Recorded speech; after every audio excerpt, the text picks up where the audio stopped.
Karena pada saat itu benar di rumah itu sudah ada laptop dan suami pun juga sudah mendorong, ayo kamu belajar karena suatu saat nanti kamu pasti butuh teknologi seperti itu. Saya bersikukuh tidak mau. Akhirnya pada saat pandemi, musim webinar pada saat itu, jadi mau tidak mau saya juga harus mempelajari bagaimana cara masuk Zoom seperti itu. Kemudian membuat video pembelajaran karena memang pada saat itu kan pembelajaran berada di rumah, jadi kita harus menggunakan teknologi untuk menyampaikan pembelajaran.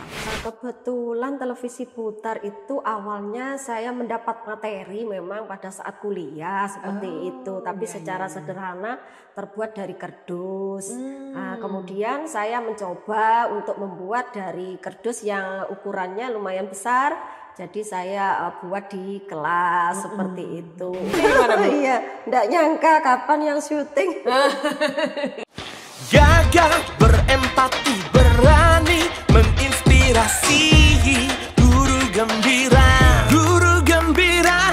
Podcast Guru Gembira, wadah diskusi dengan menghadirkan narasumber yang tentunya informatif, edukatif, dan inspiratif. Guru Gembira. Hai Guru Gembira, guru yang gagah, berempati, dan berani menginspirasi. Dengan saya, Sinto, mari kita bersama-sama akan ngobrol lagi di episode yang ke-6 ini. Podcast Guru Gembira ini dari, oleh, dan untuk guru yang punya satu harapan ke depan dengan podcast ini membawa kegembiraan untuk para guru di Indonesia ini ya. Mengembalikan kegembiraan pasca pandemi. Yang kedua, membangun kebanggaan. Kebanggaan sebagai guru yang menjadi teladan di dalam tutur kata, perilaku, dan pemikirannya. Dan tidak lupa melalui podcast ini, saya punya kerinduan kita akan memiliki komunitas guru gembira yang berdampak di masyarakat Indonesia. Masih mengulik buku Parker Palmer. Ya, pada episode kali ini, saya memberi judul, Guru yang kurang pede menjadi mentor andalan di daerahnya. Gimana ini ya? Nah, Parker Palmer mengatakan 3 hal. Nah, ini menarik sekali, Guru Gembira. Beliau mengatakan bahwa mentoring itu adalah sebuah relasi timbal balik antara mentor dan mentee. Dari mentoring ini bukan bertitik tolak pada kehebatan mentornya, bukan. Tetapi justru ketika mentinya membuka diri, situ terjadilah proses mentoring yang efektif.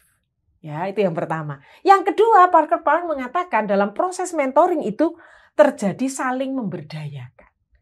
Mentornya memberdayakan mentee karena pengalamannya, kecakapannya. Mentinya memberdayakan mentor juga karena menemukan sesuatu yang baru.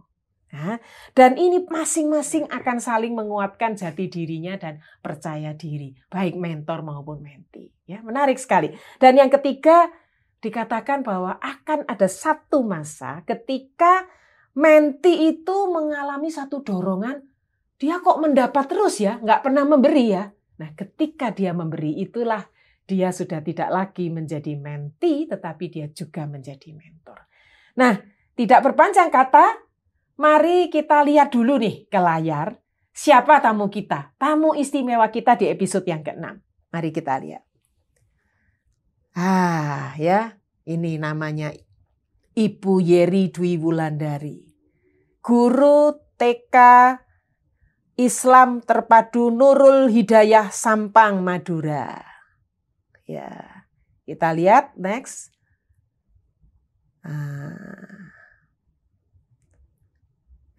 Ini ya, nanti kita akan mengulik ini.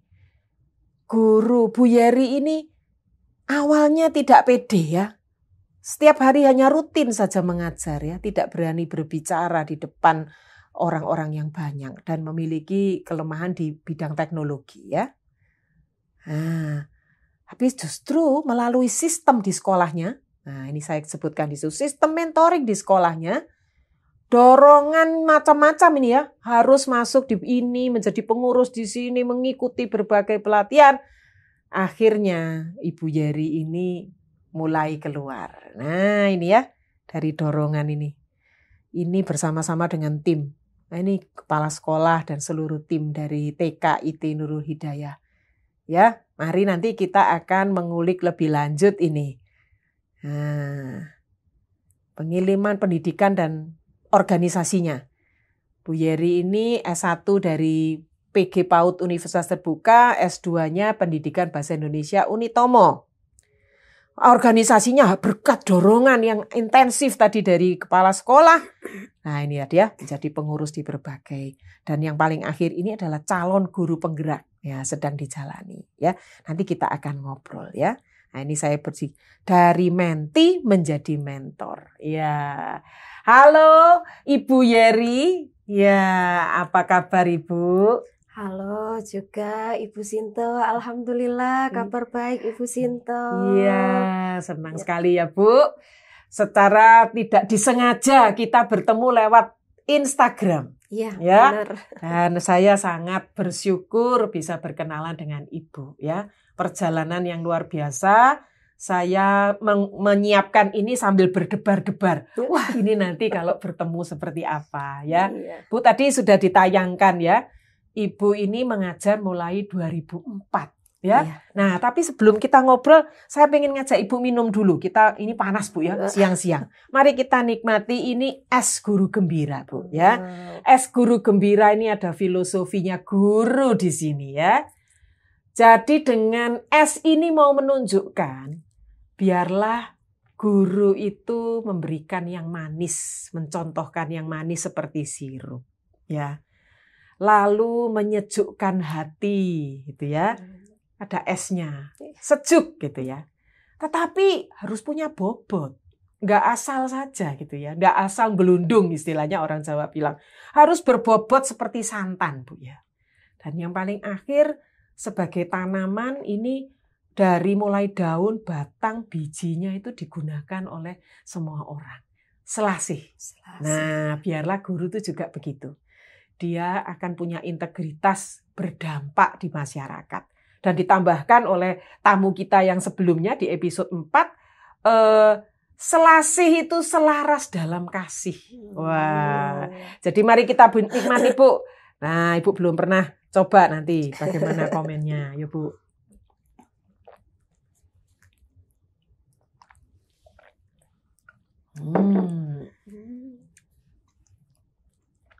Manis-manis gurih rasanya. Warnanya juga cantik sekali. Iya, pinky. Ya. Seperti baju ya, Ibu nih. Benar. Nah, Bu, ayo kita ngobrol, Bu. Saya ini tertarik ketika Ibu ini cerita saya itu dulu enggak berani ngomong gitu ya. Saya takut saya ini. Nah, coba Bu, ceritanya gimana jadi Ibu ini pada saat 2004 itu menjadi guru dengan keterbatasan itu tadi ya, enggak berani ini itu. Gimana Bu ceritanya coba? Ya. Apa yang Ibu alami? Ya, pada awalnya tahun 2004 saya mengajar di TK IT Nurul Hidayah. Itu ya seperti biasa karena guru TK. Jadi yang dihadapi setiap hari itu hanya anak-anak. Kemudian hanya dengan guru di sekolah seperti itu. Jadi anggaplah kosakatanya juga bahasanya masih seputar itu aja. Yeah. Dan pengetahuan juga belum luas, teman juga belum begitu banyak seperti itu. Jadi untuk berbicara umpamanya ada rapat itu, ayo jadi MC itu saya kurang berani, kurang pede seperti itu ya. Jadi diberi tugas apapun cenderung untuk menolak gitu ya. Iya, seperti itu. Ketika pada masa itu apa yang Ibu rasakan? Yang saya rasakan ya saya bagaimana caranya saya supaya bisa berani karena saya tidak selamanya mengajar dengan anak-anak saja. Saya sewaktu-waktu harus mempunyai pengalaman atau memiliki kemajuan lah seperti itu. Jadi saya harus tidak mau harus belajar seperti itu. Jadi saya apabila diberi tugas sama kepala sekolah maupun dinas, itu untuk ikut pelatihan. Nah, itu saya tidak pernah menolak. Oh. Iya, jadi saya terus iya, aja mengikuti, terus saya di situ mengamati para narasumber gimana sih caranya kalau bicara, seperti apa sih caranya kalau menghadapi orang banyak, seperti itu. Iya. Jadi Ibu ketika ikut sambil mengikuti ilmunya, sambil mengamati narasumbernya. Benar sekali. Iya. Karena ada dorongan juga ya di dalam diri ya. Gimana ya bisa seperti itu gitu ya Bu? Iya. Karena keinginan untuk suatu waktu saya harus ada di depan seperti mereka, seperti itu keinginan dari dalam diri saya seperti itu. Dalam teknologi juga Ibu pada saat itu?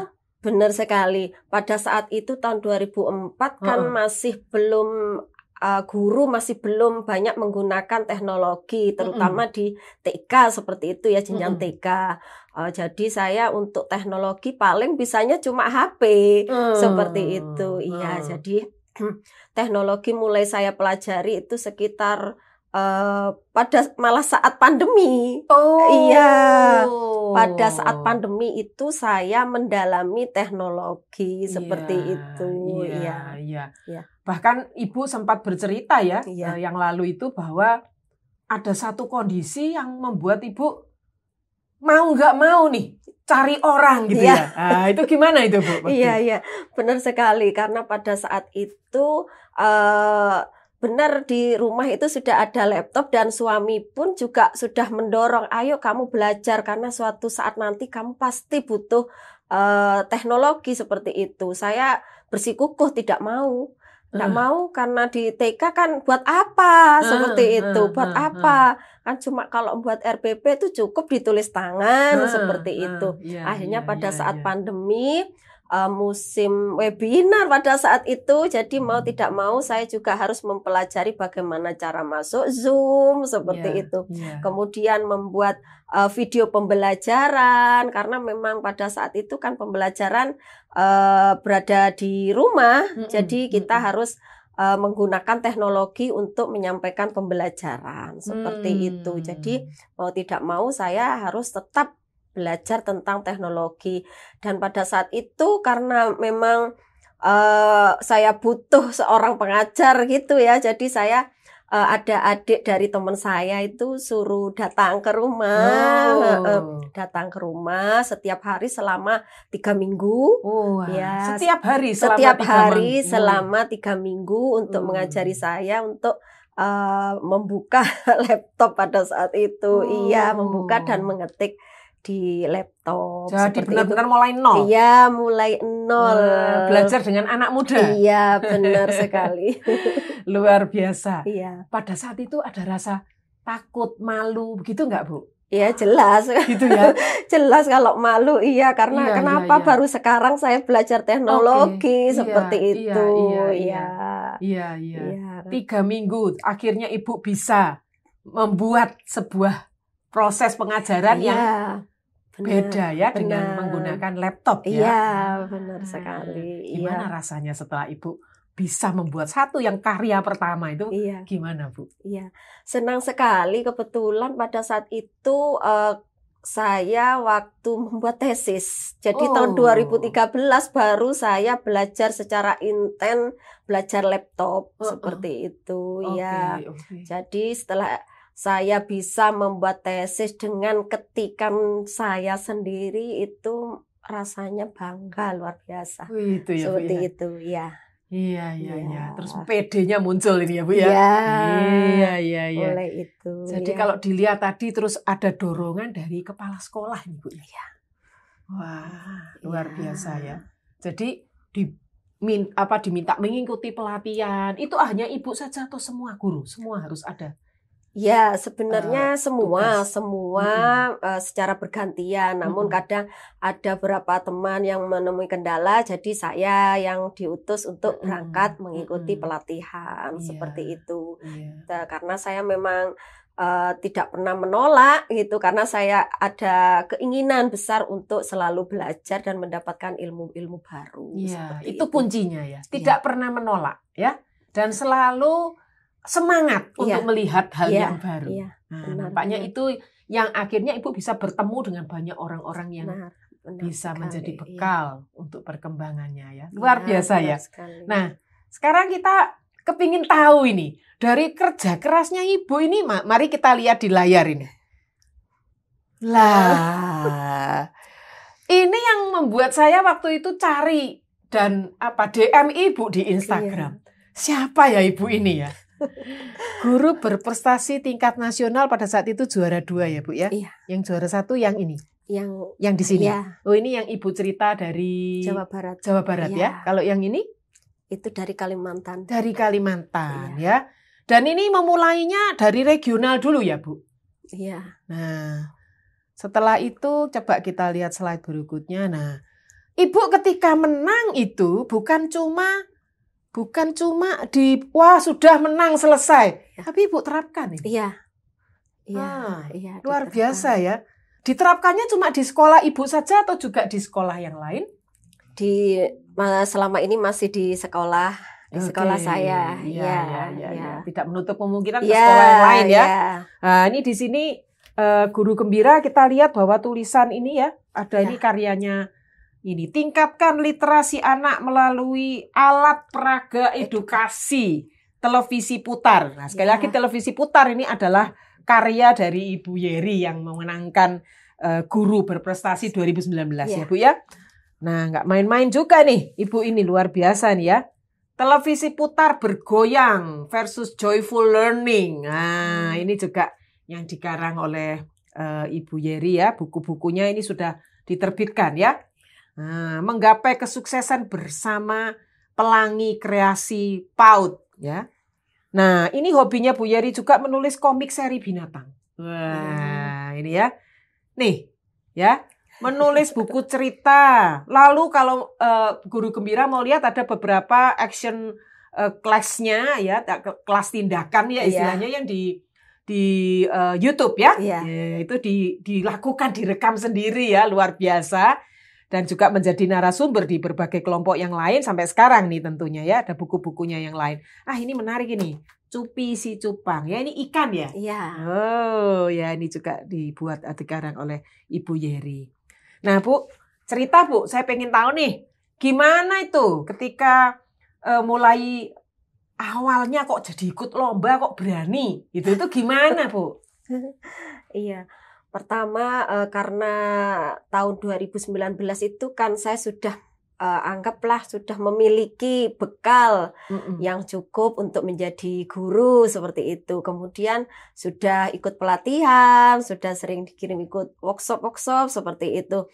Kemudian ada lomba, memang di TK Nurul Hidayah itu jika ada suatu event atau lomba itu mesti mendapat motivasi dan dorongan dari kepala sekolah. Jadi ayo semua harus ikut. Nah, seperti itu. Kebetulan kemarin itu di seleksi tingkat kecamatan saya ikut dan lolos. Kemudian di tingkat kabupaten lolos, dikirim ke provinsi. Kemudian lanjut di tingkat nasional itu. Seperti itu. Iya. Jadi ketika mengikuti lomba itu Ibu Kepala Sekolah juga mendampingi? Iya. Iya, kebetulan selain mendorong juga mendampingi nih ya Bu ya. Iya. Karena dari cerita Ibu Kepala Sekolahnya juga Iya. suka Iya. bereksperimen dan juga menjadi berprestasi memenangkan apa gitu ya. Iya. Kebetulan beliaunya juga sangat luar biasa. Sebelumnya tahun 2018 beliaunya yang menjadi juara 2 tingkat nasional juga. Oh, lomba apa itu Bu? Guru kepala sekolah berprestasi. Waduh. Iya. Ini juga karena dari kepala sekolahnya.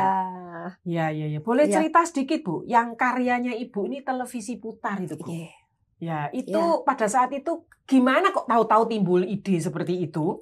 Apakah itu juga karena kebutuhan di sekolah? Atau dari Ibu sendiri? Iya, kebetulan televisi putar itu awalnya saya mendapat materi memang pada saat kuliah seperti itu, tapi secara sederhana terbuat dari kardus. Nah, kemudian saya mencoba untuk membuat dari kardus yang ukurannya lumayan besar, Jadi saya buat di kelas seperti itu untuk pembelajaran anak-anak di kelas. Kemudian karena saya ikut lomba, maka saya modifikasi lebih bagus lagi lah seperti itu. Jadi saya buat dari triplek, kemudian layarnya dari kaca. Terus saya beri roda dan slide-nya itu juga terbuat dari banner seperti itu. Jadi lebih saya modifikasi seperti itu. Nah, itu di situ ada yang judulnya tadi ada sentuhan STEAM. Nah, itu gimana, Bu? Ya, sentuhan STEAM-nya itu lebih pada slide-nya itu karena di situ di slide itu isinya bisa dirubah-rubah. Jadi sesuaikan dengan kebutuhan atau tema seperti itu. Jadi di slide-nya itu yang dibuat tantangan-tantangan yang mengandung STEAM seperti itu. Umpamanya pembelajaran sains bisa dituliskan, dicantumkan di slide-nya itu. Teknologinya juga cara permainan televisi putar itu saya menggunakan seperti bel. Jadi berbunyi itu ya. Belnya untuk fungsinya untuk apa nih, Bu? Kalau belnya untuk pengganti setiap tema itu ya, umpamanya temanya sudah selesai, ada loncengnya. Bel ya seperti itu agar menarik anak-anak. Biasanya karena anak-anak TK itu kan masa konsentrasinya tidak terlalu lama, jadi saya beri bel, bunyi-bunyian, musik, jadi mereka bisa konsentrasi lagi. Bagus. Seperti lalu itu, ya. Teknologi, engineeringnya yaitu saya beri lampu-lampu seperti itu, ya. Terus bisa bergerak juga karena saya pasang roda. Ini bisa digeser-geser. Seperti itu. Artnya di ini. Ya, membuat di cara pembuatan itu, ya. Kemudian juga di tantangan itu kan anak-anak bisa, ayo di tulisannya itu bisa, ayo menyanyi umpamanya lagu binatang di situ. Tantangan siapa yang bisa menyanyi lagu binatang seperti itu, ya. Dikaitkan dengan temanya. Seninya di situ. Seninya di situ. Dan matematiknya juga. Ya, sama. Masuk di ada pelajaran yang tematiknya dikaitkan dengan temanya itu. Jadi sebetulnya ide ini sudah ada sebelum ikut lomba ya, Bu? Iya. Jadi setelah ada lomba, Ibu modifikasi. Iya. Keren. Dan sampai sekarang masih dipakai itu? Masih ada.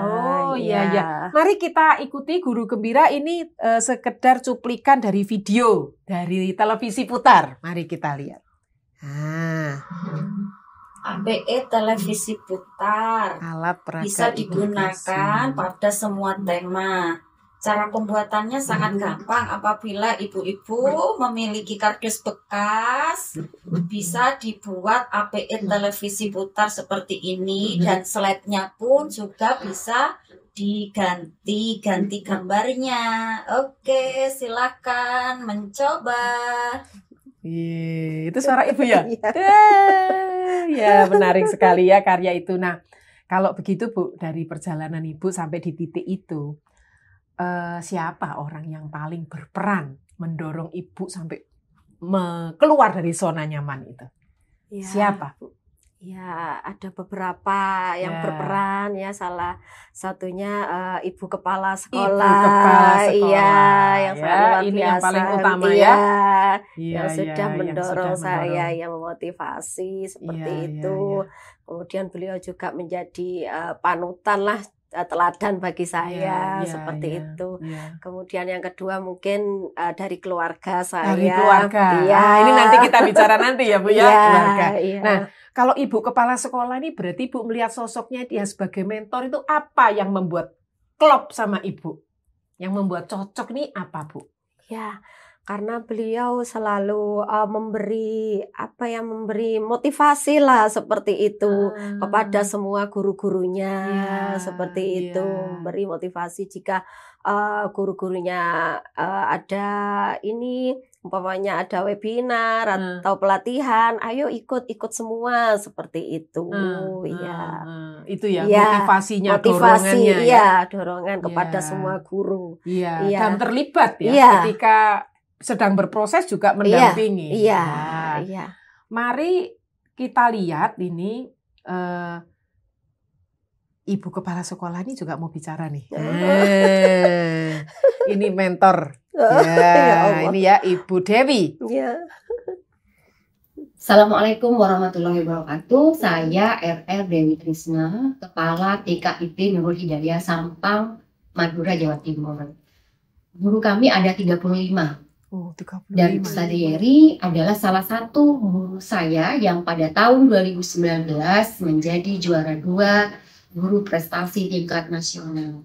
Awalnya sama dengan guru-guru yang lain, Ustazah Yeri adalah sosok yang kurang percaya diri, kemampuan untuk berkomunikasinya kurang, dan itu kami latih dalam berbagai event. Salah satunya yaitu setiap minggu kami ada acara berbagi praktik baik, di mana setiap guru menyampaikan praktik baiknya selama melakukan proses pembelajaran.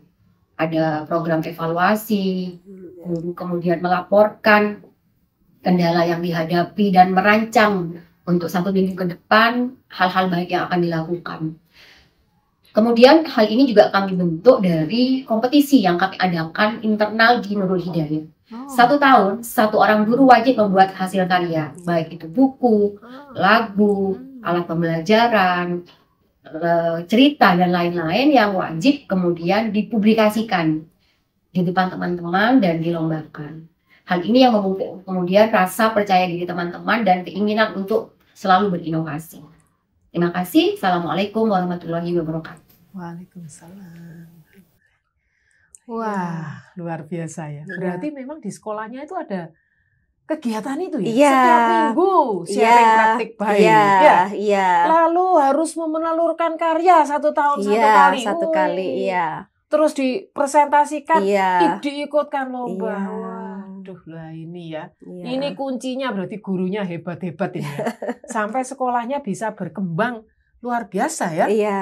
Dari berapa saya tadi Ibu cerita 2 kelas, sekarang 20. Sekarang Berapa 15 kelas, kelas, 27 rombel. Wih, Iya. luar biasa ya. Iya. Sampang menyimpan harta terpendam ya dengan Ibu Yeri dan Ibu Dewi ya. Iya. Nah, tadi kita ngobrol tentang mentor. Saya juga menemukan sebuah tulisan penelitian kualitatif dari nah ini Bu ya, dari Elmhurst University ini di Illinois, Amerika. Nah, tadi seperti Ibu sampaikan ya. 3 hal yang membuat mentor hebat. Mendengarkan, ya, mengerti. Bukan, wah ini guru ini saya enggak pede, milih yang pede. Enggak, ya. Tapi tahu ya, mendengarkan dan tahu apa yang dia butuhkan. Yang kedua, terlibat di dalam kerumitan guru-guru ini ya. Jadi itu tadi ya. Ketika gurunya ngalami kesulitan dan sebagainya, mentornya terlibat. Yang ketiga, terhubung dengan komunitas untuk membangun dirinya. Jadi tadi saya lihat, saya kirim kemana, ikut ini ya, ikut penelitian, ikut pengurus ini. Nah, tujuannya itu membangun gitu ya, membangun gurunya, membangun dari sekolah itu juga. Ya, itu nampaknya yang saya kira cocok ini. Wah, ya betul. Setuju ya Bu ya? Setuju sekali. Ya, mentor yang hebat itu seperti itu ya. Nah, sekarang kita juga melihat bahwa Ibu selain kepala sekolah juga ada mentor-mentor yang lain ya. Ibu juga sempat cerita ya. Ada cukup banyak mentor yang lain ya. Nanti di bagian akhir kita cerita mentor pribadi nih ya. Tapi selain itu ada mentor yang lain ya, Bu ya, yang memenuhi syarat seperti itu ya. Coba kita simak ini. Ada satu mentornya Ibu yang mau menyapa Ibu. Assalamualaikum warahmatullahi wabarakatuh. Kenalkan, saya Bu Roro. Saya adalah Duta Rumah Belajar Provinsi Jawa Timur. Saya adalah Microsoft Innovative Educator Expert, Rising Star Microsoft, kemudian Microsoft Master Trainer, dan Google Certified Trainer. Saya mengenal Bu Yeri saat Bu Yeri mengikuti lomba guru berdedikasi tingkat nasional. Kami bertemu saat pelatihan. Bu Yeri adalah guru yang antusias untuk belajar, bahkan tidak segan untuk belajar dari teman sebaya saat itu karena saya juga sedang mengikuti lomba guru berdedikasi level SMP. Bu Yeri banyak belajar dari siapapun teman-teman saat itu. Bu Bu Yeri terus bertanya, belajar ini dan itu dari kami, para delegasi dari Jawa Timur. Saat saya mengadakan pelatihan, baik itu Google Certified Educator Level 1, Bu Yeri adalah peserta pelatihan saya. Termasuk pelatihan Microsoft, level 100, kemudian Bu Yeri juga mengikuti pelatihan menggambar di PPT, juga pelatihan menggambar di Google Slide. Apapun pelatihan yang saya ikuti, di mana saya menjadi narasumber, Bu Yeri adalah peserta aktif dalam pelatihan itu. Ketika saya menjadi narasumber internasional, sebuah organisasi pembelajaran di India, Bu Yeri pun aktif mengikuti pelatihan saya saat itu. Hebat sekali ya. Menurut saya Bu Yeri adalah sosok yang terampil, pantang menyerah, terus semangat. Saya mengapresiasi Bu Yeri sehingga bisa menjadi juara 1 guru berprestasi tingkat nasional. Semangat ya Bu Yeri, teruslah belajar. Guru memang tidak akan ditinggalkan oleh teknologi, tetapi guru yang tidak menggunakan teknologi akan segera ditinggalkan. Semangat Bu Yeri. Betul sekali. Iya. Guru tidak akan apa tadi? Tinggalkan teknologi Tapi ya. guru yang tidak mengerti akan ditinggalkan. Akan ditinggalkan, betul, ya. Wah, senang sekali ya Bu ya. Iya. Nah, kita lihat juga ini ada infografis yang lain. Nah, ini mengatakan begini Bu. Nah, ini dari Pearson International School itu mengatakan gini. Riset ini ya, penelitiannya ini, kualitatif riset menunjukkan guru itu bertahan di profesinya, nggak sampai keluar. Itu karena kehadiran mentor. Nah, jadi tepat sekali ini sekolah TK Islam Terpadu Nurul Hidayah ini menerapkan satu proses mentoring seperti itu sehingga membuat gurunya bertahan. Nah, kenapa ada 6 ya. Ada 6 alasan. Yang pertama itu adalah membantu memberi solusi tentang manajemen kelas ya. Peran-peran mentor ini bisa antara lain itu ya. Memberi umpan balik terhadap proses belajar mengajar. Nah, itu dengan 1 minggu sekali bertemu. Ya, evaluasi. Ya, itu kan evaluasi ya. Memberi umpan balik apa yang kurang, apa yang baik ya. Nah, ini memberi saran perbaikan yang praktis ya. Saran-sarannya apa? Lalu cara bekerjanya lebih efektif seperti apa? Nah, kepala sekolah atau siapapun leadernya itu akan peka melihat masalahnya dan perlu ada pendekatan personal. Jadi tahu kalau Bu Yeri bisa didekati seperti ini, kalau ibu yang lain seperti ini. Nah, ini riset ini. Jadi bukan hanya sekedar tulisan, tapi meneliti bahwa kalau sebuah sekolah itu tidak ada mentor, tidak ada proses mentoring, itu banyak yang keluar. Nah, ini di Amerika. 1/6 dari guru itu dalam 1 tahun keluar di penelitian mereka. Kenapa? Karena tidak ada mentor yang mendampingi. Jadi guru ini gelundung-gelundung dewe, ketabrak-tabrak dewe, Bu. Iya. Akhirnya ya menyerah gitu ya. Kayak ibu itu tadi, ya apa enggak bisa. Nah, itu. Tapi ibu punya satu semangat yang demikian gitu ya. Nah, ini yang perlu kita syukuri ya. Nah, sekarang kita akan coba ya Bu ya, melihat tarik kembali. Nah, ini kembali ke mentor pribadi. Ini Ibu sudah dapat mentornya ini 3 berarti ya. Ada mentor kepala sekolah langsung, sangat bersyukur. Mentor yang sebaya, ada Ibu Roro. Ini apa Bu tadi? Duta Teknologi dari Kemendikbud ya. Dari Kemendikbud. Iya. Luar biasa ya. Suatu saat saya ingin berkenalan ya. Berkat Ibu ya. Nah, sekarang saya ingin melihat ke keluarga. Mari kita lihat. Nah, ini dia. Nah, saya tulis di sini. Di balik keberhasilan seorang guru ada. Nah, di balik keberhasilan Ibu Yeri ada Bapak Farid ini ya. Bapak Farid ini suami dan mentor yang setia. Ini tidak banyak saya temui ya. Biasanya ya punya profesi sendiri-sendiri ya sudah. Tapi ternyata sejak awal itu maksa gitu ya. Iya. Wah, dan yang dipaksa ini mestinya enggak mau tapi ya. Iya. Sampai suatu saat itu tadi ya, kepentok, kepepet, dan orangnya enggak ada. Iya, enggak ada. Nah, terus jadi akhirnya nemu filosofi itu. Coba Bu, filosofinya apa diulang lagi Bu? Itu berarti dari pengalaman apa Bu?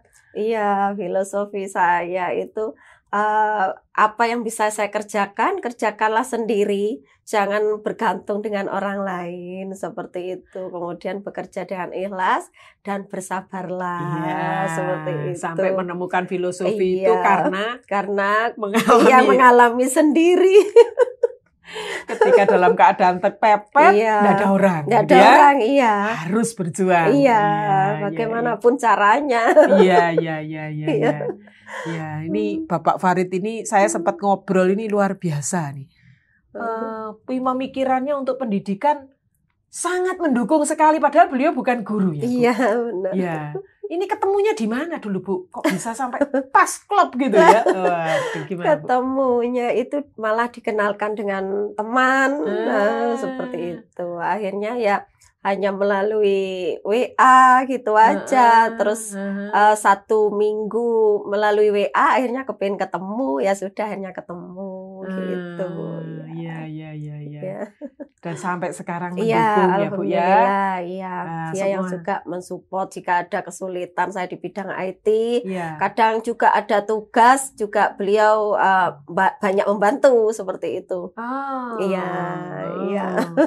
Dan kami ketika sempat ngobrol nih Bu dengan Pak Farid itu yang terpikirkan justru memikirkan juga jauh ini. Iya. Sampai ke kebutuhan dari kota Sampang. Ya, karena Sampang ini kan dulunya termasuk 3T ya. Iya, benar. Terdepan, tertinggal, terpencil. Terpencil, Ya. ya. Tapi sudah lepas ini. Iya, sudah. Baru saja kayaknya berapa saat saya Iya, sempat beberapa baca ya. tahun Sudah lalu. tidak Iya, lagi. iya. Ya, dan itu penyebabnya adalah karena perubahan di bidang edukasi. Iya. Betul ya Bu ya. Coba Bu Benar cerita sekali. sedikit Bu, gimana Bu?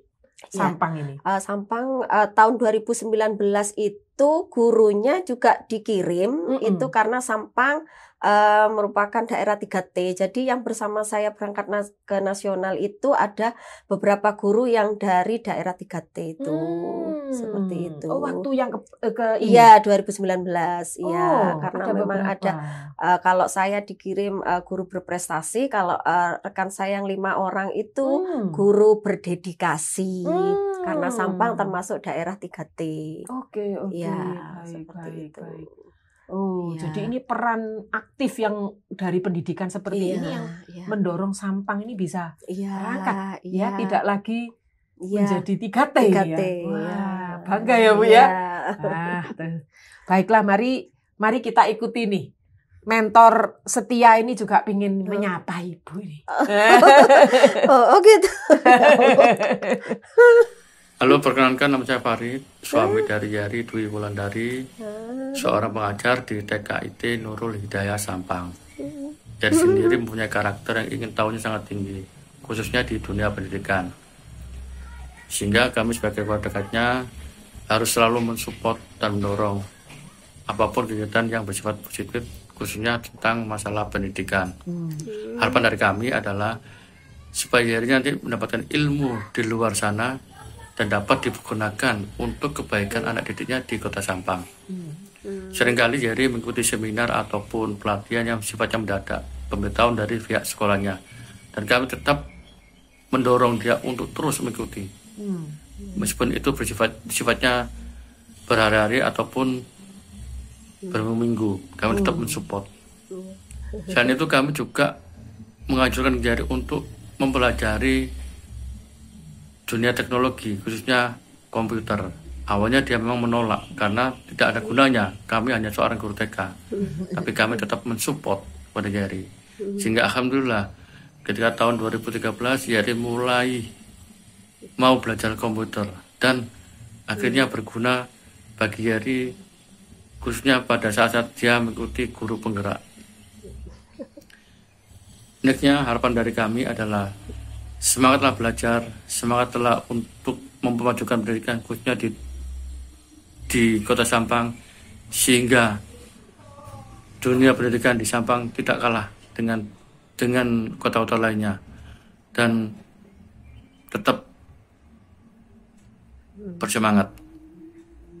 Terima kasih. Bu, pesannya terus belajar, bangun Kota Sampang. Orang Sampang harus maju sama seperti nggak kalah dengan kota-kota lainnya. Wah, ini visi yang luar biasa dari seorang suami pendidik ini ya. Wah, senang ya Bu. Gimana Bu? Ibu mendapat sapaan seperti ini gimana, Bu? Iya, enggak nyangka kapan yang syuting. Iya. Jadi sudah dipikirkan dengan baik nih ya. Kalau saya lihat tadi anaknya juga sudah SMA nih ya, Bu ya. Iya, Nah, Ibu sendiri gimana nih? Habis mendidik anak di TK, tanya orang-orang, lalu juga ada anak sendiri. Ibu punya mimpi apa untuk keluarganya Ibu? Ya, kalau untuk anak saya yang hanya satu mungkin ya, anak putra tunggal, Iya, iya. saya berharap dia menjadi anak yang bisa membanggakan orang tua, anak yang soleh seperti itu, dan apapun yang ia cita-citakan asalkan positif, kami orang tua hanya bisa mendukung seperti itu. Iya. Iya. Iya. Pengen nggak anaknya jadi guru, Bu? Ya, enggak apa-apa, pengen juga. Pengen ya? Ya, Pengen ya? ya, namun anaknya bidangnya sepertinya tidak ke situ gitu. Ya, apapun pilihannya yang asalkan positif, saya mendukung Ya, aja. karena sekarang guru nggak harus di sekolah kan? Ya, oh Bu? ya, Di mana-mana ya, benar ya. Siapa Minimal tahu. ya, minimal bisa menjadi guru bagi dirinya sendiri. Benar sekali, guru bagi dirinya sendiri. Ya, Ya. ya. Bu Yeri, saya sungguh sangat terharu. Saya belajar yang banyak gitu ya, dari kota yang kecil tetapi memiliki emas gitu ya. Wah, satu yang luar biasa. Nah, pengennya ngobrol terus nih ya, tapi kita ada waktu yang harus kita akhiri. Nah, sebelum berakhir, saya ingin Ibu ini berbagi memberikan satu wejangan ya. Karena banyak, Bu, guru-guru yang dalam kungkungan seperti itu ya, nggak berani, nggak pede, nanti disalahkan. Itu kan banyak begitu ya. Kok nak nggur salah, nanti malah tambah dilokke. Kan itu yang ada banyak seperti itu. Nah, Ibu sarannya apa, Bu, kepada guru-guru muda ini, baik yang baru menjadi guru ataupun yang sudah senior tapi masih di dalam kurungannya itu ya. Iya. Nah, coba Bu, Ibu berikan motivasi seperti Ibu sudah dimotivasi ya. Saat ini Ibu menjadi mentor, sudah di beberapa tempat Ibu menjadi, saya dengar kalau ada guru baru ditempelkan ke Ibu kan? Ya. Nah, itu tandanya Ibu sudah naik levelnya. Coba Bu, Ibu sharing untuk guru-guru yang muda. Ya. Terima kasih. Pesan saya untuk teman-teman seprofesi, terutama seprofesi guru TK, ayo terus semangat, terus bangkit. Kita harus terus belajar dan terus belajar agar kita tidak berada di zona nyaman. Seperti itu, kita harus tetap belajar agar kita memiliki karya dan teruslah berinovasi dan menginspirasi untuk lingkungan kita, anak didik kita, dan juga kita bisa berkontribusi terhadap pendidikan, terutama pendidikan anak usia dini. Seperti itu. Iya, terima kasih Bu. Semoga resepnya ini manjur mendobrak mereka ketika melihat ini, ternyata bisa loh. Orang kalau nggak bisa apa-apa bukan berarti seterusnya nggak bisa. Iya, Bu ya? benar sekali. Pasti kalau dia lawan, dia dobrak, dia akan benar, bisa mengalami satu titik balik. Terima Iya. kasih Bu Yeri. Saya sungguh berharap kita bisa terus bergandengan, ya, bisa bekerja sama membangun pendidikan di negeri kita tercinta ini ya. Ibu juga sukses terus, berkarya terus, makin banyak bukunya, makin banyak channel YouTube-nya ya Bu ya. Iya, semoga sukses juga di Guru Penggerak ya, yang akan selesai pada bulan Mei ini. Guru Gembira, inilah pembicaraan kita di episode yang ke-6 ini. Dan jangan tinggalkan channel ini, nanti ikuti. Setiap bulan di minggu ketiga kita akan bertemu dengan tamu-tamu guru gembira yang berbeda. Tetaplah menjadi guru gembira, guru yang gagah, berempati, dan berani menginspirasi. Salam gembira. Leng-kleleng kota Sampang nompak bentor. Cek klepai peen ambu tarkak lunalun. Jadilah seorang guru dan berperanlah sebagai mentor yang dengan setia mendengarkan, mendampingi dan membangun. Senangnya hati ini bisa berkunjung ke kota Sampang, membuat jernih hati dan pikiran. Mari kita kerjakan apa yang di depan kita sekarang dengan penuh keikhlasan dan kesabaran. Taman bunga kota Sampang.